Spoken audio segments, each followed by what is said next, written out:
Shahdad report फ़कीर मोहम्मद चांडियो ज़हनी गुरबत जा ख़ात्मे लाइ असांखे तालीम ॾांहुं राग़िब ऐं पंहिंजी सलाहियतुनि खे मञाइणो पवंदो। ही PhD डॉक्टर जी सिंध मोपोरियत घराणे जो तालुक़ रखंदड़ लाइ एज़ाज़ ऐं अर्थक जदोजहद जो नतीजो आहे। अहिड़नि ख़्यालनि जो इज़हार समाजी इदारे साफ़को जे फाउंडर ऐं नामर अमली अदबी शख़्सियत डॉक्टर मोहम्मद सलेमान जे अब्र शहदादपुर प्रेस क्लब में खेसि PhD जी डिग्री मिलण ऐं एज़ाज़ में क्लब जे अहदेदारनि ऐं सहाफ़ियुनि जी रखियल तक़रीब में सदारती ख़िताब कंदे चयो। हुन चयो त कंहिं बि मंज़िल खे माणण लाइ केतिरनि ई ॾुखियाईनि खे मुंहुं ॾियणो पवंदो आहे। गुलाब जे गुल सां गॾु कंडा बि हूंदा आहिनि, पर उन्हनि सां कॉम्प्रोमाइज़ करणो पवंदो आहे। हुन चयो त मूं बचपन खां जेका इल्मु पढ़ाइण जी महिनत जारी रखी आहे उन जो सिलो हाणे मिलणु शुरू थियो आहे।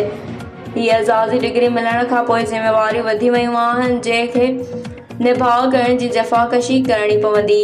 हुन चयो त सहाफ़ी समाज जो समझदार तबिक़ो आहे ऐं प्रेस क्लब सां पंहिंजाइप जो रिश्तो रहंदो पियो अचे। हुन सुञाण सहाफ़ी पारां हेतिरो माण्हू लाइ एज़ाज़ आहे।